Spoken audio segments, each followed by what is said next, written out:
Hello and welcome back to another Handmade music interview. Today I'm joined by Aonghus McEvoy, who was performing with us earlier this year. Recently, he's been kind of making a new album as well as a special concert series that we'll highlight in the links underneath, and I'll mention it at the end. So, Aonghus, how are you? And thanks for joining us. Yeah, I'm good. It's a sunny day here today, so I'm in a good mood. That's Um, good. It yeah. was sunny for us, and then it started rain. So hopefully that rain hasn't come from it won't go south. Not yet, not yet. So I'm, I'm I, So I still see a glimmer of sun there in the evening, so it's nice. that's nice. Hopefully, you're joining us from Dublin today. Yeah. So tell us a little bit about yourself, your music, and what you've been up to. Uh, so I'm primarily a guitar player, and that involves composed work, improvised work. I play solo a lot. I also collaborate with improvisers. I play scores by other composers. I write scores for small ensembles.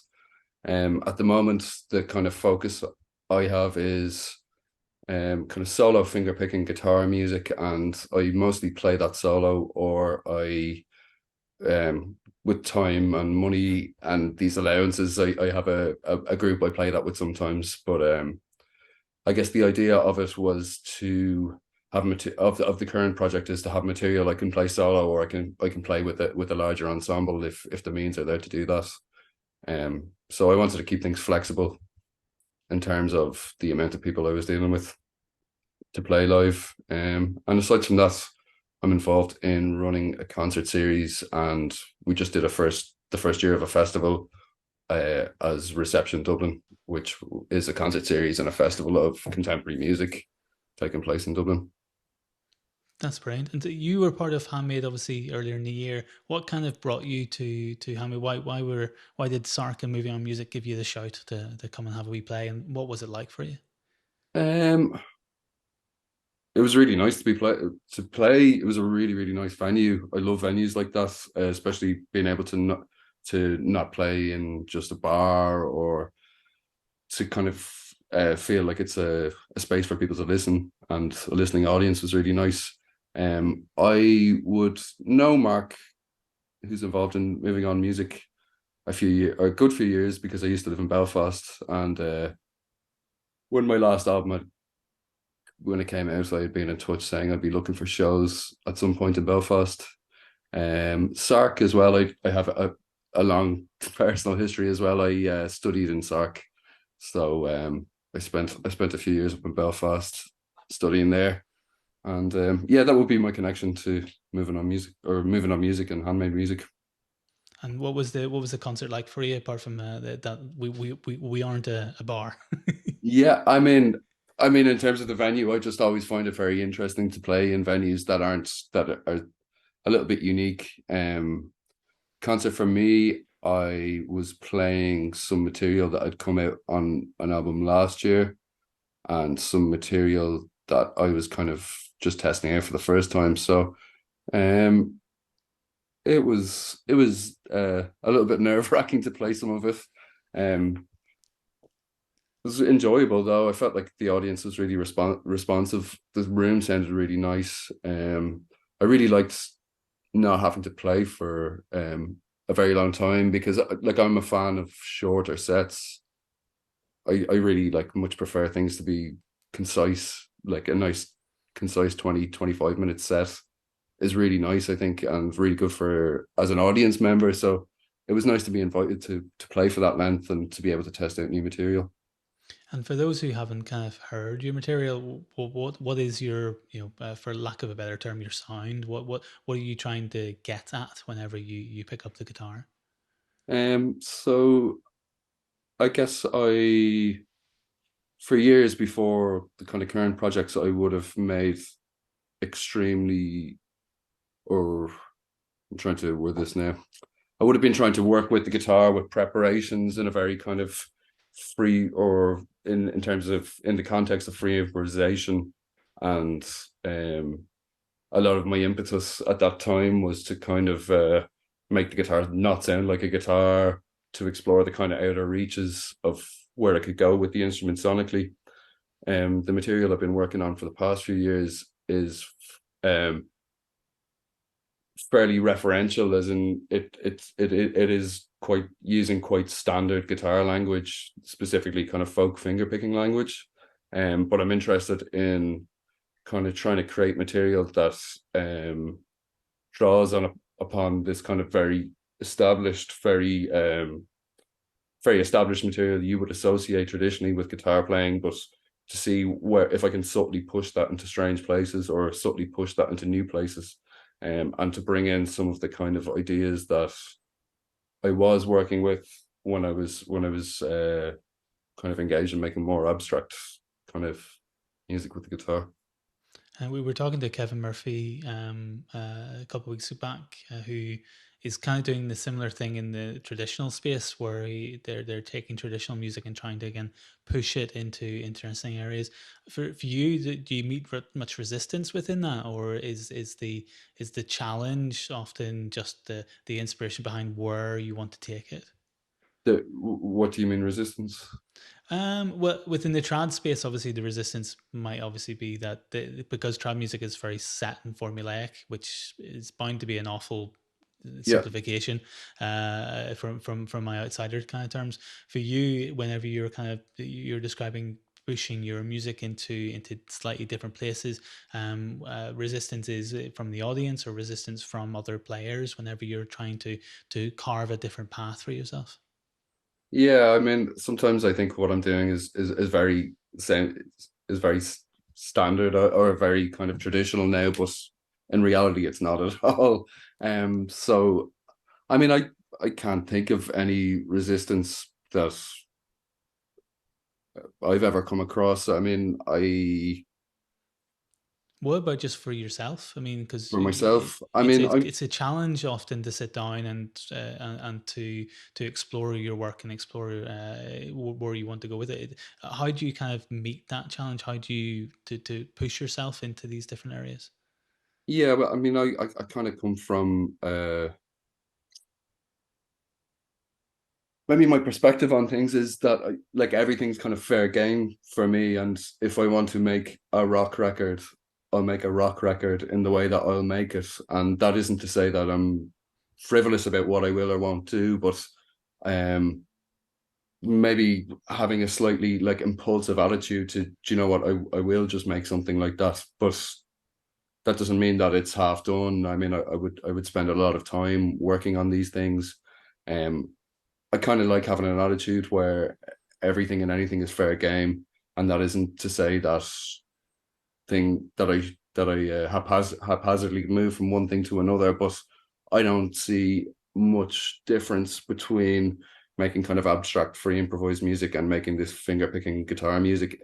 In the end, like what I'm interested in is being able to like explore my own practice, and this is just another way of doing that, or another thing that interested me. And on a very basic level, I grew up loving finger picking folk guitar records. I have no interest in making one of those albums in a very kind of traditional way, because that isn't isn't relevant to my practice, and I'm not as good at it as other people. So some of my interest is to try and do something like this, but just in my own way. Yeah, I think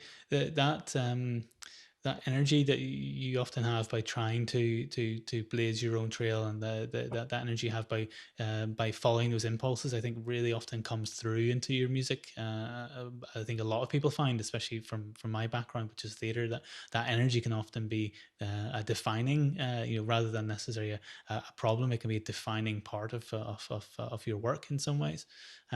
For those who are kind of coming along beside us and behind us, what kind of advice would you give if someone was kind of thinking about, well, I want my practice to feel as exciting as Angus's? How would you steer someone who's kind of was starting out?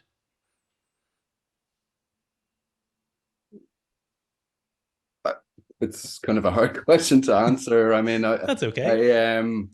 I mean, I think it's to not. It's a good idea to not get too bogged down on what you think other people expect of you, or where you fit in to a wider scene or a wider kind of genre. And I mean, I'm really proponent of just do what you want. I don't think that means don't do it to the highest quality, highest level you can do it. But I'm kind of happy to kind of avoid saying, well, I'm an experimental guitarist and people expect me to do this, so we'll go and do that. I don't know, like, if that's the best career move, but it's something that interests me, and kind of continually,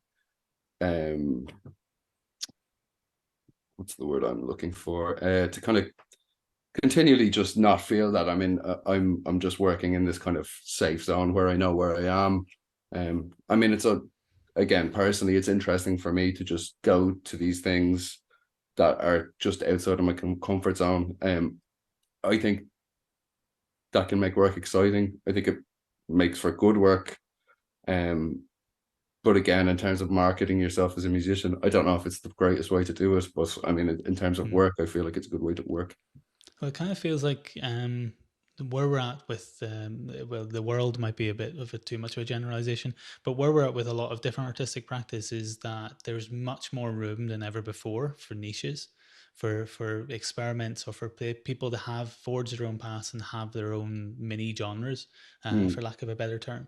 Do you kind of find that with yourself? Is that building that audience, that following, might be easier now than it would have been 20 years ago, where you might be a bit more stuck into a certain box? I don't think so. I don't really think about things on those terms. I just do what I feel I should be doing as a musician and what I want to do. Um, I mean, I'm not so sure about there being a massive difference now and 20 years ago about what people expect or don't expect. I mean, when I started kind of touring and working as a musician, which would probably, it's under 20 years ago now, um, that had its own benefits where there was an openness to go, especially in more underground things. There was an openness to go and see things. Maybe everything didn't have to be predefined on a social media platform and kind of defined in these ways. Whereas I think the kind of current landscape, you're able to like, the internet's great for being able to reach people all over the world, to reach people who are into these very specific niches, but also it kind of seems to be a double-edged sword in that it's hard to get across something that's not just one thing, or can't just be, I guess, this way of kind of advertising yourself, or this way of people knowing about things, these kind of ways of advertising are very, very much suit things that are just one thing and are simplified, or maybe simplify is the wrong word, but they're just one thing and it's very obvious to what they are. Whereas maybe work that tries to move away from being nailed down too easily is quite hard to get across in these things. Whereas 20 years ago, I just found I would have played more mixed bills, and I found maybe just a greater openness in terms of attendees, or maybe a more diverse kind of array of attendees to events. Maybe it seemed that a lot more people happened across things than happens now. So I don't know. They both have positives. They both have benefits. So tell us a little bit about Reception Dublin, and that festival series. Okay, so Reception has taken up probably the guts of the last year for me. Reception started off as a collective of composers who wanted to perform their own work in Dublin. So this would have been started by a composer called Conal Ryan, a pianist and composer called Rob Casey, and a percussionist and improviser called David Lacey. And they were organizing concerts where they put together an ensemble, and each member of the ensemble would write a piece and the ensemble would play each piece. So it was a way for them to perform their work in Dublin. That kind of moved on. Some of the original people moved away. I became involved. We started to book more touring acts, and then in the past year we kind of just said we'd try and do a festival, which was quite difficult, but we did it. And what So kind of yeah, but attracted you to that versus spending your time as an artist? I'm assuming within your involvement, a lot of the times now gets spent on administration and things that you may not have been wanting to do initially. What kind of drew you into doing that? well, what drew me into this, I've kind of been involved in organizing concerts and uh, for a long time, and probably nearly as long as I've been playing music. And I come from quite a DIY background where um, it, I'm happy to kind of create my own opportunities to play. I'm happy. I know nobody else is going to bring these things I want to see in Ireland to Ireland, so why don't I do it? Um, and I think I just my kind of personality, rather than emailing around promoters asking for shows, I'd rather just go and do it myself. It also means that I have control over loads of aspects of that, in terms of what the lineup is, the poster, the venue. So it's a thing of that's born of necessity maybe, and something that's it's always interested me because it kind of means that myself and David, who is involved with reception with me at the moment, we can kind of be fairly uncompromising in terms of what we do, and that's a nice feeling. And it's a nice feeling also to not be continually asking other people for favors and to just go and do things yourself. Yeah. No, that kind of strikes a chord with myself because I see a lot of different artists doing that. Some who are excited, inspired to drive forward with their own path and to create, as you say, the thing that they're not seeing. I think is a very exciting direction to go for lots of people. And then there are some then who get kind of caught in this stuck developing things for other people kind of place to that they often then find they lose a bit of time for their own work, and they spend more time facilitating others than they do developing their practice. How do you find that difficult to balance, or is that kind of a natural thing within what you're doing? I mean, the balance has probably shifted more towards organizing events over the past year. I mean, that's also in terms of taking on an event that was on a bigger level than I was used to. That was always going to have teething problems and take a lot longer than I envisaged things that take, just figuring out how things work.